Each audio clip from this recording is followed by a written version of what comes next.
சரி, அடுத்த தகவல் லாஸ்ட் ஸ்டூடியோ பொறுத்த வரைக்கும் ஒரு சில ஆர்டிஸ்ட் வந்துட்டு இந்த மாதிரி மூவி புக் பண்ணுங்க அப்படின்னு சொல்கிறாங்க.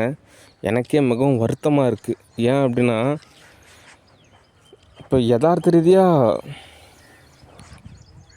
எனக்குன்னு ஒரு டீம் இருக்குது, உண்மைதான். நாங்களாம் இன்ஸ்பயர் ஆன நபர் தான் நிறைய பேர் இருக்காங்க. இப்போ ஜெயம் ரவிலாம் அவனுக்குலாம் பயங்கரமான ஒரு இன்ஸ்பயர் ஆன ஒரு நபர். ஓகே, எங்கள் ஃபேமிலியோட ஒரு திரைப்படம் பார்த்தோம் அப்படின்னா அது ஜெயம் ரவி மூவி தான். அந்த ஜெயம் மூவி எங்கள் ஃபேமிலியிலாம் பயங்கரமான ஃபேனு.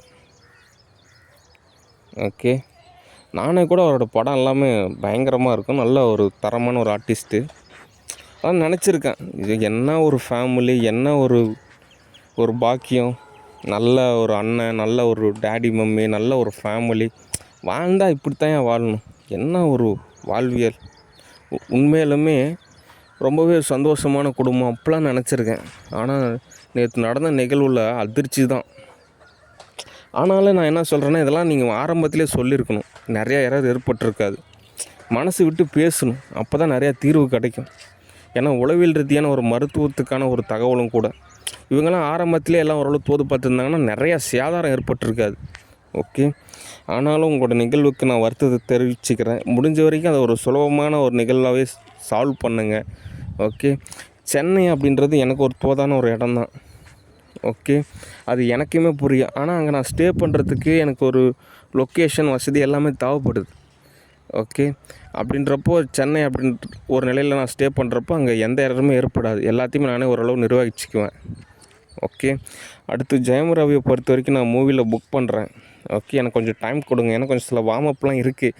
அந்த வார்ம் அப்புக்கான ஒரு தொடர்பியலை ஏற்படுத்துறதுக்கான ஒரு கான்செப்ட் இருக்குது. அதுதான் கேஷ். அது ஒரு பேப்பர் தான், அது ஒரு காயினு தான். ஆனால் அங்கே தான் ஒரு நிறைய விஷயம் இருக்குது. ஏன் அப்படின்னா, இப்போ நம்ம வாழக்கூடிய பகுதி சேவாதார பகுதி. இங்கே எல்லாம் அவங்களோட நிர்வாகம் தான். அப்படின்றப்போ அவங்கள பொறுத்த வரைக்கும் ஒரு ரூல்ஸ் அண்ட் ரெகுலேஷன் இருக்குது. ஓகே, அந்த வகையில் கேஷ் அப்படின்ற ஒரு விஷயம் நிகழ்கிறப்போ உங்களுக்கு உண்டான வார்ம் அப் அப்படின்றது தோதாகும். அப்போ தான் உங்களுக்கு உண்டான ஒரு மூவி அப்படின்றது புக் பண்ணுறதுன்றது ஒரு ஈஸியாக இருக்கும். அதனால் ஒரு ஜஸ்ட்டு ஒரு 3000, 4000, 5000னா கூட ஓகே தான், உங்களை மூவியில் புக் பண்ணலாம். ஓகே, அது சேவை ஒரு சடங்கு மாதிரின்னு வச்சுக்கோங்க, உங்களுக்கு புரிகிற மாதிரி சொன்னால்.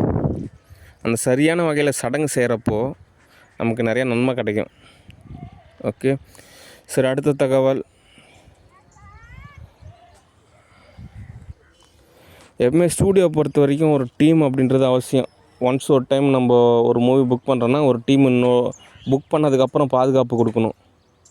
ஓகே, இன்னொரு டீமு புக் பண்ணிகிட்ருக்கிறப்பே பாதுகாப்பு கொடுக்கணும். அந்த வகையில் ஒரு டீமாக செயல்பட்டால் தான் தோதாகும். ஓகே, அடுத்து மூவி புக் பண்ணதோடனே விலகி போகக்கூடாது.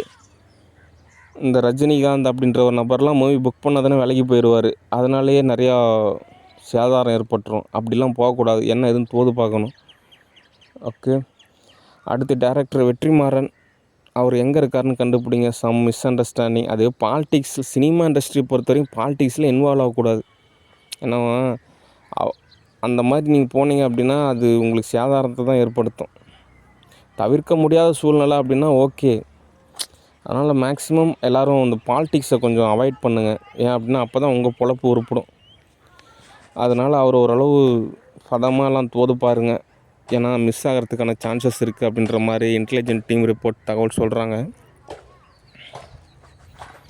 ஓகே, சரி, அடுத்த தகவல் கம்பெனி டிஸ்கஷன். கம்பெனி பொறுத்த வரைக்கும் நான் டைம் சொல்லியிருந்தேன், 1 hour இன்வெஸ்ட் பண்ணலாம், அவசரப்படாதீங்க.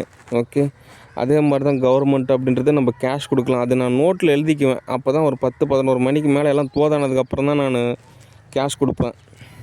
ஓகே, சரி, அடுத்த தகவல் பொருளாதார நிலையை அதிகப்படுத்தணும். அதாவது பண பரிவர்த்தனை அப்படின்றப்ப தான் எனக்கு கன்வெர்ட் ஆன நிலையில் எனக்கு கேஷ் கிடைக்கும்.